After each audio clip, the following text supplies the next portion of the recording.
नमस्कार किसान साथियों, मैं हूं विवेक दुबे और आप देख रहे हैं हमारी खेती चैनल। हमारी खेती चैनल में आपका एक बार और पुनः स्वागत है।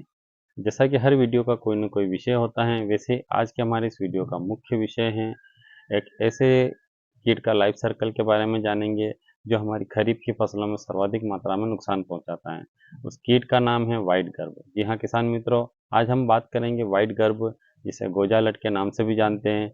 वहीं सामान्य भाषा में इसे गोबर का कीड़ा भी कहते हैं। जैसा कि हर कीट का एक लाइफ सर्कल होता है, वैसे ही गोजालट का भी अपना एक लाइफ सर्कल होता है। अंडा, लार्वा, प्यूपा और कीट, और इसी क्रम में बढ़ते हुए अपना जीवन चक्र चलाती हैं। बात करेंगे हम सबसे पहले इसके अंडे वाली स्टेज की, तो गोजालट का मादा कीट गर्मी के दिनों में ही ज़मीन के अंदर अंडे देती हैं, और कई बार ये जो गोबर के खाद की रोड़ियाँ होती हैं जहाँ पर थोड़ी सी नमी रहती है, उनमें भी ये अपने अंडों को जन्म देती हैं। सामान्यतः इसका अंडा हल्के पीले रंग का होता है, और मिट्टी के अलावा ये जो गोबर में देती हैं अंडे, इसलिए इसे गोबर का कीड़ा भी कहते हैं। वहीं बात करते हैं इसके दूसरे स्टेज की, तो दूसरे स्टेज में लार्वा स्टेज कहलाती है, और इसी स्टेज में ये अंडे से लार्वा निकलता है। सामान्यतः लार्वा अंग्रेजी के सी आकार में होता है और हल्का मटमैला पीले रंग का होता है, और यही वह स्टेज है जिस स्टेज में हमारी फसलों को सर्वाधिक मात्रा में नुकसान पहुंचाता है। बात करते हैं इसके तीसरे स्टेज की, तो लार्वा से फिर ये तीसरे स्टेज में प्यूपा में कन्वर्ट होता है। इस स्टेज में हमारी फसलों को किसी तरह से कोई नुकसान नहीं पहुंचाता है, क्योंकि इस स्टेज में ये अपने शरीर पर एक खोल बनाकर सुसुप्त अवस्था में पड़ा रहता है, और जो फिर चौथी स्टेज है वो वयस्क कीट बनकर फिर से अपनी अगली संतति के लिए या अगली प्रक्रिया के लिए एक्टिव हो जाता है। तो इस तरीके से इसका लाइफ सर्कल होता है।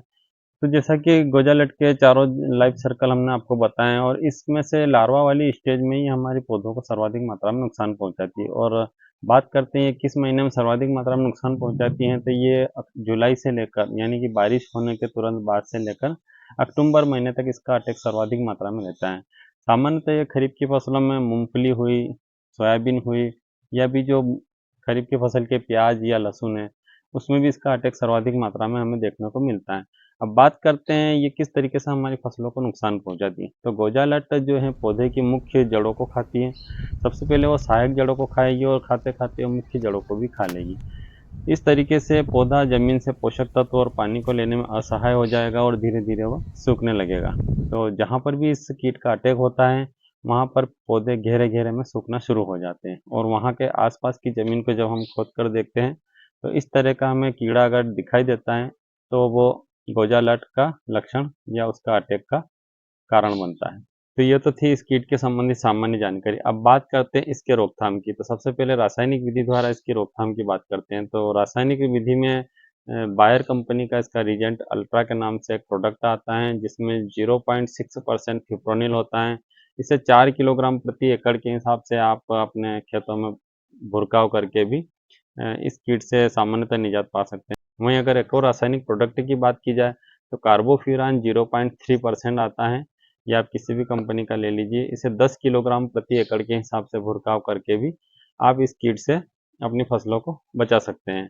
वहीं अगर ड्रिंचिंग की बात की जाए, तो ड्रिंचिंग में क्लोरोपाइरीफास 20% आता है, जिसे 1 लीटर आप प्रति एकड़ के हिसाब से ड्रिंचिंग करके भी अपनी फसलों को इस कीट से बचा सकते हैं।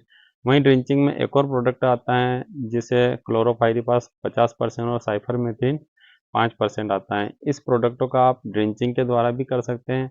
ड्रिंचिंग में भी आप इसको 1 लीटर प्रति एकड़ के हिसाब से, अगर ज़्यादा मात्रा में कीट हो तभी आप इसका इस्तेमाल करें। तो 1 लीटर प्रति एकड़ के हिसाब से आप इसका ड्रिंचिंग कर सकते हैं। वहीं इस प्रोडक्टों का आप स्प्रे में भी ले सकते हैं।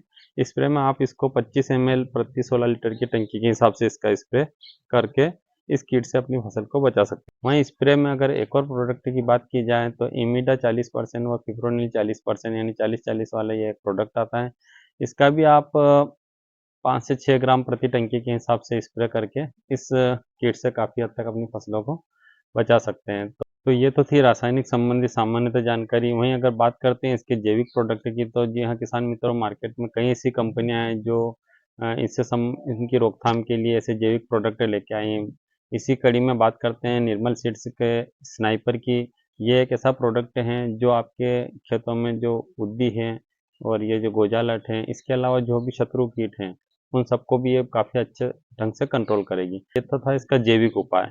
वहीं जैविक उपाय की बात की जाए, तो हमें दूसरी सावधानी यही रखनी है कि जो हम खाद डालते हैं, देशी खाद, जो गोबर का खाद डालते हैं वो एक अच्छा सड़ा हुआ डालें। आधे सड़े हुए खाद में इस तरह का कीट हमें अक्सर रोड़ी जब खाली करते हैं तब हमें देखने को मिल ही जाता है, इसीलिए इसे गोबर का कीड़ा कहते हैं। तो हमें मुख्य सावधानी यही रखना है कि जो गोबर की खाद हम डालते हैं, सामान्यतः जैसे प्याज हुए, लहसुन हुई या जो हमारी खास फसलें रहती हैं बहुत ज़्यादा महंगी, उन्हीं में हम गोबर की खाद सर्वाधिक मात्रा में डालते हैं।